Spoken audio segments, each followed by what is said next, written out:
My mom is the highest level of a failed parent. When I was 2, my baby brother Mark was born. As a typical 2-year-old, I didn't like that and proceeded to act out in regards to it. As time went on, though, I learned from my grandfather and grandmother that treating someone like that wasn't a good idea, and then turned my act around to love and care for him and help out where I could. However, this didn't change much. My mother basically threw me away to be raised by my grandparents because I was a demonic hell spawn of a child. In her mind, her new child was the latest greatest, and I was just old news. Let's time skip. My mother has now had her 4 kids, Mark and I with my dad, and Sam and Alicia with my stepfather. I'm about 13, Mark 11, Alicia is about 1.5, and Sam was just born. Mom and Dad are divorced, Mom married stepdad, and I'm at the rebellious age now where things don't make sense to me and I feel like I know everything. So my stepdad's idea is to beat it out of me. Every time I showed any sense of individuality or questioning something, I got beat for it. Sometimes right in front of my mother, and she didn't care a bit.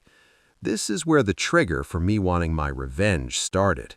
But being 13 and sadly a little on the mentally damaged side from all of the beatings and having a bookcase full of books land on me at around 11, I had no concept of what sort of revenge would come from my mind at the time, so I decided that waiting would be best. Mom's mistake 1 has been made. On top of that, my mother and stepdad refused to do any housework, instead waiting for the weekend when Grandma and Grandpa would leave to visit Grandma's mother and put us to work cleaning the house and doing stuff adults should be doing. Now, I get the concept of chores. Chores are fine. It's when you make your child climb ladders and get on the roof at the age of 11 to clean out gutters, or climb trees to snip branches and such, that it gets a bit too dangerous. This happened since I was about 10. Yes, I know, things are a little out of order. I'll keep on track. Time skip to when I'm 14. My mother told me and Mark to watch Alicia. She was 2 by this time. Stepdad wanted to play video games, and when we weren't being bad in his eyes, he'd let us watch, but we were never allowed to play without him there watching us. I pop up while I'm sitting there and ask, "Where is Alicia?" Full-blown panic mode. Go. Mark and I just up and go scouring through the house. Stepdad goes to check my mom's room where she's sleeping with Sam, who she was up with all night. My dad was in the kitchen making himself something to eat while he was visiting, then freaked out and burnt himself on the stovetop when everyone started freaking out, then started searching.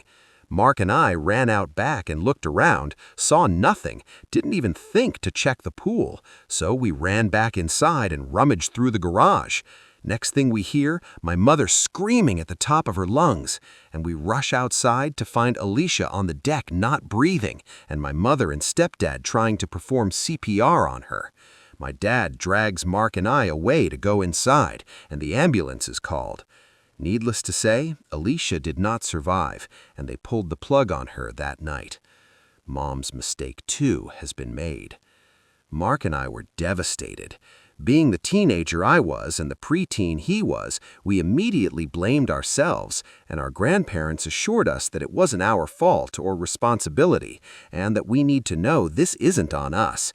A week later, Child Protective Services got word and came, and my father, in his infinite wisdom, initiated a custody battle with my mother after this, claiming she wasn't capable of caring for her children, and won temporarily.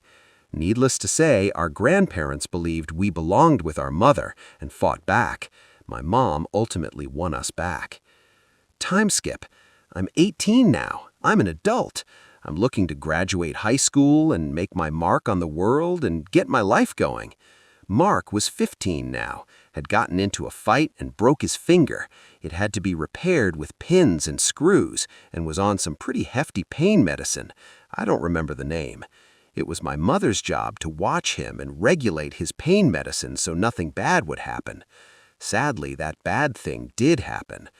Grandfather picked me up from school one day, and I could see he had a gloomy look on his face. We showed up to the house, and as we were walking up, I could see the paramedics rolling a stretcher with a body bag on it. Mark had died from a drug overdose at the age of 15 because my mother wasn't watching him like she should have been. That was the final straw. At that moment, my family was divided, my dad's side and my mother's side. My mother had my grandparents, who I was living with at the time, and my dad had me and his family. I sided with my dad completely, his argument being that had she been a better mother, Mark would still be alive.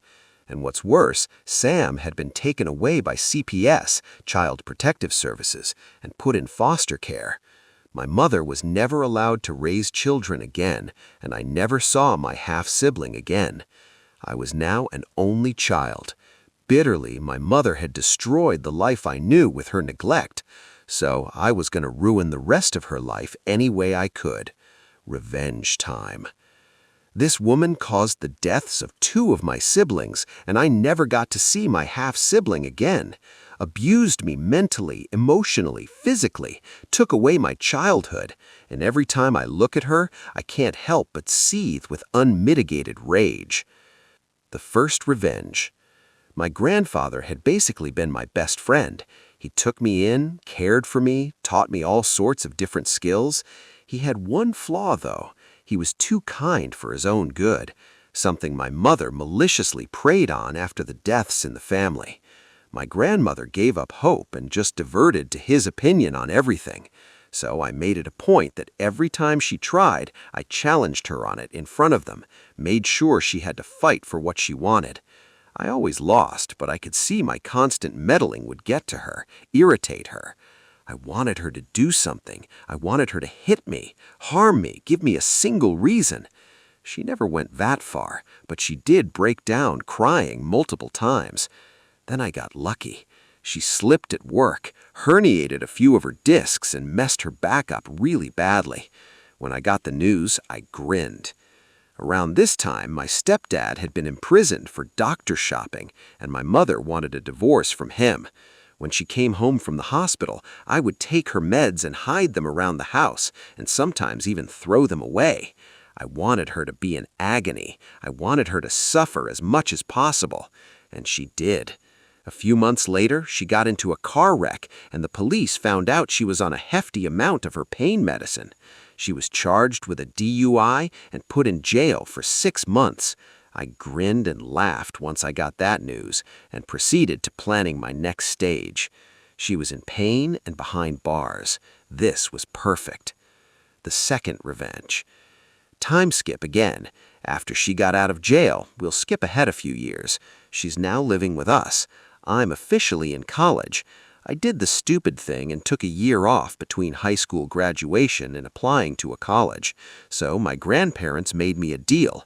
As long as I worked and was in school, I could stay with them free of charge. Who wouldn't take that deal?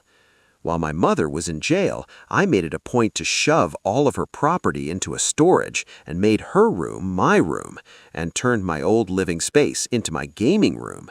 She had no choice but to sleep on the couch. I enjoyed every moment of her agonizing when she would get up from laying on the couch, agonizing because the metal bars on it would press into her back as she slept. This was my revenge for some time, slow and painful. The third revenge. Time skip. We're now back to the old house we were all living in, and my mother has made her back worse through a series of mistakes and bad decisions. She had somehow convinced my grandparents to start illegally procuring drugs for her. She would make the connection with the dealer, and they would shell out money to her for them. I argued with my grandparents to stop. It was illegal, and it will land them all in jail if they get caught. My grandfather agreed, but my grandmother couldn't help but take care of her little girl and guilted my grandfather into it. I refused to be a part of it. I put in an anonymous tip into local law enforcement, but sadly nothing came of it. Disappointed, my revenge had failed this time, but I didn't know I would get the ultimate screw you in, 'cause it came in the form of my most malicious, vicious statement ever spoken. Plus, I was still messing with her, hiding her medications. It's childish, but sometimes you have to be a bit childish to get the point across. The Final Revenge. I am 31 years old now. It has been 13 agonizing years since my brother Mark died, and I have finally completed my revenge on my mother. My grandfather just passed last year, and I have been saving a veritable buttload of cash from over the years and jobs I worked, inheritance from other deaths in the family, and so on. I went to visit my grandmother, who's not been in great shape since my grandfather passed, and her dog passed about 6 months after that. My mother comes out to me while we're sitting there talking and asks if I will take care of her after Grandma was gone, that it was my duty as her son. She was broke. My grandmother was going into a retirement home, and my mother blew through her inheritance with her dealings. The rest was going to me. I knew it for a fact. I stood up, and while I stared my mother directly in the eyes, I managed the most hateful, vicious stare I could muster. It wasn't hard, and told her, "You get nothing from me. Grandma's going into a retirement home. I'm moving states.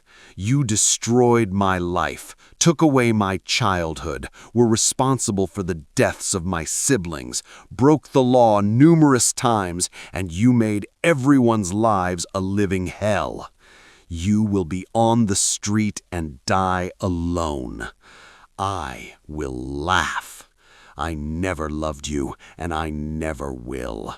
You will never see your grandchildren if/when there are any.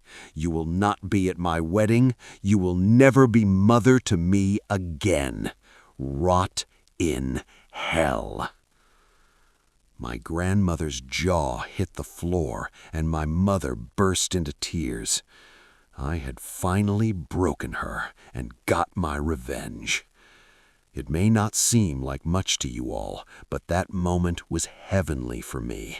It felt amazing to finally know I've gotten my ultimate revenge after all of these years and damned her to suffering. My grandmother is going into that retirement home in about 3 months, and I'm helping her move her stuff, so there will be no chance of her little girl weaseling her way out of her fate. After that, I'm moving to a new state and starting my new life with a new job and a wonderful girlfriend whom I love more than anything. For those of you who have brothers and sisters, love them, cherish them, and be with them, 'cause you never know what's going to happen. This revenge was born of me losing my siblings, the one thing I loved most in this world. Being an older brother was the happiest time in my life, and after they died and Sam was taken by CPS, I have had to suffer as an only child and still cry myself to sleep at night over it. It was traumatizing, so please cherish your siblings. Please like and subscribe for new videos. Thank you for listening.